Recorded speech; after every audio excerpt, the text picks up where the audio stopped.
Jadi saat ini ada 70 negara terikat dengan obor. One Belt, One Road. Semua di belt diikat dengan satu, roadnya ke Beijing semua. Jadi cara dia memprinting yuan adalah berbasis project di negara orang. Saya ulangi lagi ya.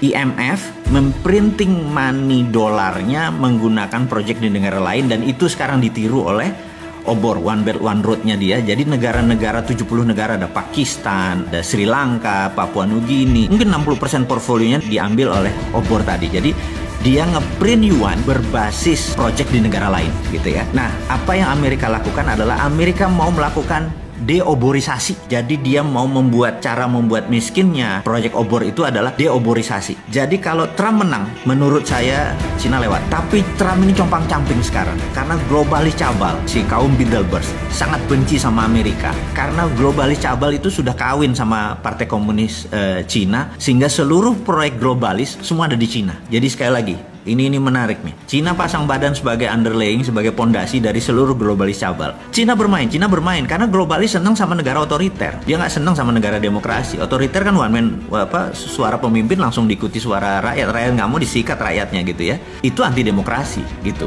Nah, globalis cabal ini anti kemanusiaan. Mereka mendukung aborsi, mereka mendukung LGBT gitu ya. Sementara itu bukan portfolionya Bosman. Portfolionya Bosman adalah kita mendukung life, kita anti aborsi, orang aborsi kita nggak boleh, kita nggak mendukung LGBT dan lain sebagainya. Dan ini mau clear, saya mau katakan. Jadi sekali lagi, Indonesia harusnya bagaimana gitu ya. Saran saya, Indonesia adalah tidak ke Amerika, tidak ke Cina, tapi bukan netral. Sekali lagi, ini harus diingat deh.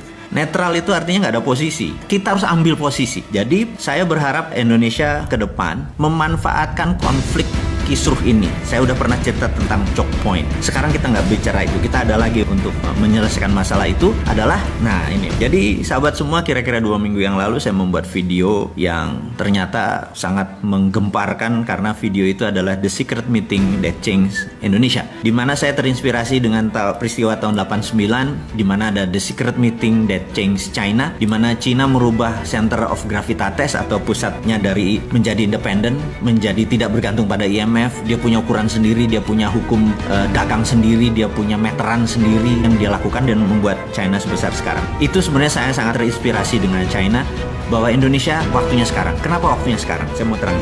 Nomor 1, 2 negara lagi perang, dan ini adalah perang benar-benar pasti terjadi.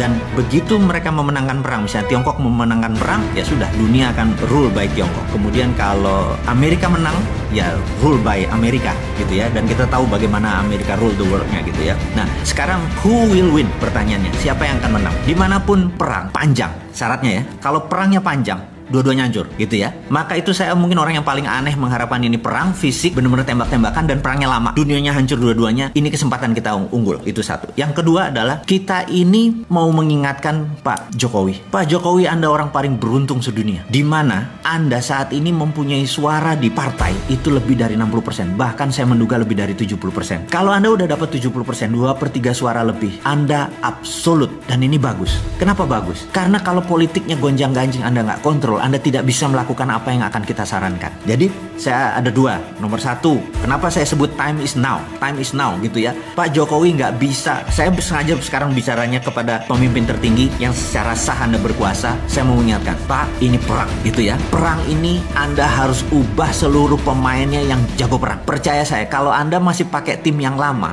bukan tidak dipakai, tapi Anda harus punya tim cadangan baru yang untuk menggunakannya. Jadi gini Pak Jokowi, Anda punya kekuasaan sangat absolut, dan itu luar biasa. Di negara demokrasi Anda dapat 2/3 suara atau lebih. Ini momennya, itu satu. Kedua, tadi negara besar lagi perang, yaitu China sama Amerika lagi perang. Karena perang besar ini terjadi, mereka sebenarnya fokusnya di negara masing-masing. Mereka nggak fokus sama Indonesia. Ditambah lagi, China sekarang ada hujan yang hampir 30 hari. Begitu salah satu dam besar jebol, China dipukul dari dalam. Dan Amerika ada COVID di dalam negerinya gitu ya. Jadi dalam negeri masing-masing bermasalah nih gitu. Kemudian luar negerinya mereka perang. Mereka nggak mungkin mikir tentang Indonesia. Percaya saya, mau itu mindahin pabrik ke Indonesia apa segala macam, itu nggak gitu-gitu amat. Swasta doang, itu bukan negara gitu ya. Kemudian Anda punya kekuasaan yang bisa Anda drive ke kiri semua, ke kanan semua gitu ya. Kemudian ada hal yang menarik Pak Presiden yang terhormat, Anda menerbitkan surat bahwa saat ini negara dalam keadaan darurat COVID gitu ya. Dengan undang-undang, saya lupa Perpu atau Perpres ini ya, bencana nasional ini, Anda bisa lead negara ini menjadi sangat ngebut, di mana dunia yang lainnya akan lumrah. Iya dah, nggak apa-apa deh deh gitu ya. Dan terakhir yang nomor 4, Pak Jokowi, saat ini semua negara melakukan yang namanya deglobalisasi. Deglobalisasi artinya dulu kan ada namanya global supply chain. Jadi ini nyuplai ke sini, nyuplai ke sini, rumit sekali global supply chain. Sekarang banyak negara yang lagi diblok, lagi nutup, lagi mau perang dan lain sebagainya. Jadi deglobalisasi adalah every country for their own. Jadi Indonesia untuk Indonesia, Singapura untuk Singapura dan lain sebagainya. Jadi Indonesia sangat diuntungkan karena Indonesia bisa makan dengan bangsanya sendiri. Kalau yang Singapura begitu deglobalisasi langsung shrinking 40%. Bapak tahu bahwa dia mendadak langsung turun ekonominya 12% dan shrinkingnya itu 40%. Jadi mengecil mendadak volumenya. Korea Selatan sudah mengecil karena nggak ada bahan baku. Indonesia nggak ada masalah, Indonesia nggak akan mengecil. Dan sekali lagi yang kita mau ingatkan, dengan 4 hal itu, maka yang kita harus lakukan adalah melakukan apa yang China lakukan. Kita tiru, jangan ngikuti maunya Cina, tapi tiru langkah Cina. Cina 30 tahun yang lalu, saya udah berkali-kali bilang, dia menerbitkan renminbi dengan yuan berbeda. Renminbi berdasarkan project gitu ya. Apa yang harus kita lakukan sekarang? Dia tidak lagi menciptakan printing money fisik, karena itu zaman dulu. Sekarang sudah ada blockchain. Blockchain ini kita bisa printing yang namanya e-renminbi. Ini kalau kita Cina. Dia sudah melakukan e-renminbi. Mulai Mei dia melakukan e-renminbi dan puncaknya 2021 dia akan melakukan e-renminbi menggunakan digital currency berbasis blockchain. Apa yang kita lakukan? Kita juga sama. Gunakan e-rupiah untuk membangun ekonomi Indonesia seperti halnya e-renminbi. Sama persis copy paste dan Anda nggak usah ragu-ragu, Pak. FGD mikir dulu INA itu, Pak. Saat ini kalau menggunakan cara pemikiran bos-bos kita, pejabat-pejabat kita yang masih dengan cara Keynesian, masih dengan cara ini nanti inflasi segala macam, di digital blockchain nggak bisa korupsi. Orang datanya kita tahu kan, trusted open ledger gitu ya. Jadi cara bantunya kemana? Ke UKM industri nomor 1, UKM yang trading nomor 2, tapi trading lokal, jangan ada import dan ekspor. Jadi UKM kalau mereka misalnya perlu duit 1 miliar gitu ya, mereka punya jaminan katakanlah project aset, mereka bisa kita valuasi kok aset mereka 500 juta gitu ya, kasih 300%, Pak. Bukan kayak kredit bank sekarang punya 1 miliar keluarin cuma 70%, punya 1 miliar keluarin 3 kali lipat. E-rupiah tadi adalah Anda cuma digital, nggak perlu ngeprint, nggak usah ngabisin kertas, langsung pindah. Dan infrastrukturnya udah ada, sudah ada OVO, sudah ada GoPay, sudah ada Dinaran. Anda udah pakai Dinaran, tinggal distribusi aja, tinggal mau 3 miliar tadi untuk sektor produksi. Pokoknya 5 tahun mereka nyicil setiap bulan berapa, balik. Saya yakin, Pak, kalau Bapak lakukan itu, ekonomi Indonesia, terutama industri Indonesia akan the best in the world. Pada saat mereka perang ini, Pak, kita nyolong di tikungan. Jadi 2024 kita bisa number 1 country, bukan number 4. PricewaterhouseCoopers pernah bilang kita akan big 5. Enggak, Pak. Kalau perlu kasih saya untuk operasi intelijen, Pak, saya bikin Amerika sama Cina malah perang, Pak. Kasih gua 1 pesawat kapal perang, saya tembak 1 nuklir ke Cina, nanti Cina bilang tuh Amerika tuh, ya udah biar tembak-tembakan, udah kita yang masuk duluan. Kalau perlu gua jadi bajingannya, Pak. Jadiin gua persona non grata, Pak, orang yang tidak disukai dunia, Pak. Kasih saya untuk izin untuk operasi intelijen, saya masuk, saya tembak itu 1 rudal ke Cina, terus nanti tembak-tembakan, mereka perang, Pak. Mereka perang, kita manfaatin untuk membangun ekonomi. Saya dibenci dunia nggak apa-apa, Pak, tapi dicintai tanah air nggak apa-apa, Pak. Jadi agak gila sedikit lah, Pak. Dan usul-usul ini mudah-mudahan membuat sisi lain bernegara sehingga ekonomi kita maju bareng. Jadi dulu, Pak, di tahun 45 ini saya ngomong sengaja kepada pemimpin dan pejabat negara lainnya. Bapak Ibu, mungkin ada yang Ibu.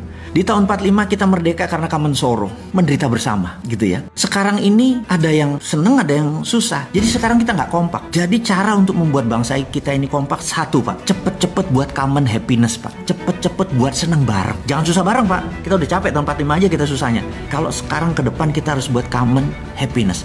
Kita mau seneng bareng, Pak. Cara senengnya bareng gimana? Pegang masing-masing duit untuk sektor produksi, Pak. Begitu UKM sektor produksinya dibangun, Pak, 97% angkatan kerja itu adalah di tangan UKM, Pak. Gak usah mikirin perusahaan yang gede-gede itu yang bilion-bilion dolar pakai ngutang asing lagi. UKM aja, Pak, dengan e-rupiah. Selesai masalahnya. Saya yakin Bapak dan pejabat semua yang saat ini menjabat gak ribet ke otaknya. Gak usah bawa seorang Sontoloyo ini ke istana atau ke menjabat, Pak. Cukup konsepnya diterima, saya sudah happy, Pak. Karena kalau bangsa kita happy, ya kita happy. Dan selesai masalahnya, kita menjadi champion, menjadi pemenang. Jadi tanpa berpanjang-panjang, sahabat, itu adalah cerita mengapa the moment is now, waktu sekarang. Bisa nggak tahun 2021? Nggak bisa. Bisa nggak nanti 2024? Nggak bisa. Waktunya tuh sekarang gitu ya, pondasinya ini dipasang. Kasih 6 bulan lah untuk buat e-rupiah itu. Bapak buat badan usaha, bukan badan usaha, mungkin badan otorita tentang keuangan. sesederhana itu. Jadi saya pikir bicara dengan Pak Presiden, mungkin saya nggak pernah bisa waktu, Bapak terlalu sibuk. Karena kalaupun saya diundang ke Pak Presiden, saya nggak mau duduk di depan meeting room. Saya minta waktu dengan Bapak adalah jagongan, Pak. Kita sarungan, saya ngeteh, Pak, saya nggak ngopi ya, Bapak yang ngopi gitu ya. Jadi kita jagongan, Pak. Ngomong santai, Pak, nggak ngomong struktural, kita ngomong santai. Jadi kalau itu dilakukan saya mau, Pak. Ketemu panjenengan, kita ngobrol ngarol ngidul, terus sharing. Dan saya sederhana, Pak, orangnya, Pak. Saya nggak minta jabatan, saya minta Bapak yang melaksanakan karena Bapak megang mandat untuk menerbitkan e-rupiah. E-rupiah itu solusi. Semua infrastrukturnya ada, Pak. Dan saya tahu tim Bapak kuat.